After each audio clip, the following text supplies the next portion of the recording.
Hello hello hello, एक बार फिर से हाजिर हो गई हूँ आपके सामने लेकर खबरें बिग बॉस की। तो शुरुआत करते हैं अर्चना और सुम्बुल से। अर्चना, सुम्बुल और सौंदर्या गए थे सलमान के पास नॉमिनेशन के टाइम पे और सलमान ने कुछ राज खोले थे उनके सामने और उनमें से कुछ राज जो है सुम्बुल अपने दोस्त को यानी कि टीना और शालीन को बता देती है। इस बात से अर्चना खिसिया जाती है और उनसे कहती है कि आपको ये सारी बातें शेयर नहीं करनी चाहिए और सुम्बुल कहती है कि जैसा आप सोच रही हैं वैसी बातें मैंने नहीं कही है। इस बात से उनकी लड़ाई बढ़ जाती है और सुम्बुल का एक ऐसा रूप हमारे सामने आता है जो आज तक ना तो कोई सोच सकता है और ना कभी किसी ने देखा होगा। सुम्बुल एकदम एग्रेसिव हो जाती है क्योंकि अर्चना उनके एक्टिंग करियर पे, उनकी कैमरा सेंस पे सवाल उठाती है और इसी बीच में टीना भी कूद जाती है और उनसे कहती है कि आप जानती हैं वो कौन है। और सुम्बुल अर्चना को सीधा ये चैलेंज करती हैं कि वो हर बार नॉमिनेट होती हुई आ रही हैं लेकिन फिर भी वो बिग बॉस घर के अंदर है क्योंकि बाहर की जनता उनसे प्यार करती है और चाहती है कि वो घर के अंदर रहे। अर्चना इस बात से एकदम खिसिया जाती है और उनके इस बात पे सवाल उठाती है कि तुम तो अपने पापा की बात नहीं सुनते हो और इस बात से एक अलग लेवल का एग्रेशन सुम्बुल में देखने के लिए मिलता है। सुम्बुल सीधा उनके एकदम फेस के पास जाके उनसे बोलती है कि पापा पे जाना नहीं, पापा पे जाना नहीं। ये सारी हरकतें जो अर्चना कर रही हैं अटेंशन पाने के लिए या कैमरा में रहने के लिए, उससे वो बहुत इरिटेटिंग साउंड हो रही है। नेक्स्ट डे वो फिर से ऐसी कुछ हरकतें करने लगती है जिससे कि घर के कप्तान यानी कि अब्दू रोज़ेक नाराज़ हो जाते हैं। उन्हें इतना गुस्सा आ जाता है कि वो अपना माइक तक उतार के फेंक देते हैं।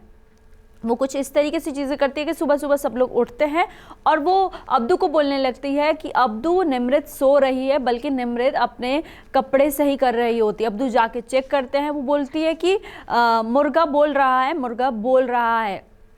अब्दू बहुत ज़्यादा गुस्सा हो जाते हैं और वो उसको बोलते हैं कि तुम्हारी ज़ुबान बहुत लंबी है, शट अप अर्चना, शट अप अर्चना, और यहाँ तक बोल देते हैं कि तुम्हारी ज़ुबान को काट देना चाहिए। पहली बार अब्दू को इतने ज़्यादा एग्रेशन में देखा गया था। पहले वो एग्रेसिव हुए थे जब गौतम ने राशन भेज दिया था, लेकिन इस टाइम वो एकदम इरिटेट हो जाते हैं और इरिटेशन की वजह से वो सारी ड्यूटीज़ चेंज कर देते हैं और अर्चना को वो ड्यूटी दे देते हैं वॉशरूम क्लीनिंग की। और उन्होंने ये जो काम किया है बहुत सोचा समझा है। भले ही अब्दू सबको छोटे नज़र आते हैं लेकिन हाँ, अभी तक अगर मेरी नज़रों में देखा जाए तो जिस तरीके से उन्होंने अपनी कप्तानी को हैंडल किया है, जिस तरीके से वो घर को चला रहे हैं, वो सभी कप्तानों से बेहतर है।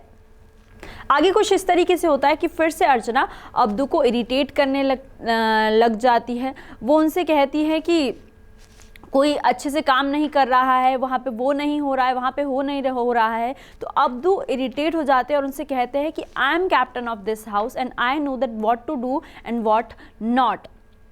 आज के एपिसोड में हमें देखने के लिए मिलेगा जो प्रियंका और निमृत की वजह से लड़ाई शुरू हुई थी उनके खाने की वजह से, उसमें बेचारे फंस जाते हैं अंकित। प्रियंका अंकित पे एलिगेशंस लगाते हैं कि तुम मेरे दोस्त हो लेकिन तुम कभी मेरे लिए स्टैंड नहीं लेते हो और मैं तुमसे अपना पीछा छुड़वाना चाहती हूँ। जो इनकी रिश्ते में एक दरार आई थी वो लगता है कि अब वो खाई के रूप लेने लगी है और वो इनसे यहाँ तक कह देती कि मैं चाहती हूँ कि तुम अपने नए दोस्त बना लो। और अगला जो आज हमें देखने के लिए मिलेगा वो मुद्दा होगा साजिद का। साजिद गोरी नागोरी पे इल्ज़ाम लगाते हैं कि वो उनके रूम का राशन चुपके से चोरी करके अपने नए दोस्तों को दे रही हैं। वो बेसन दे रही हैं, वो बाकी की चीज़ें दे रही हैं और इससे वो बहुत ज़्यादा गुस्सा हो जाते हैं। और जब वो गौरी को कन्फ्रंट करते हैं एकदम आग बबूला होते हुए कि तुम ऐसा कैसे कर रही हो, तो गौरी बोलती है कि मैं तो करूँगी, अगली बार आप मेरा रूम चेंज कर दीजिए, ये मेरा राशन है। और इतने ज़्यादा एग्रेसिव हो जाते हैं वो कि वो दरवाजे तक को लात मार के खोल रहे हैं, जैसा कि प्रोमो में देखने को मिल रहा है। तो चलिए आज की बिग बॉस की खबरें यहीं पे समाप्त होती है। आपसे हम मिलेंगे कल।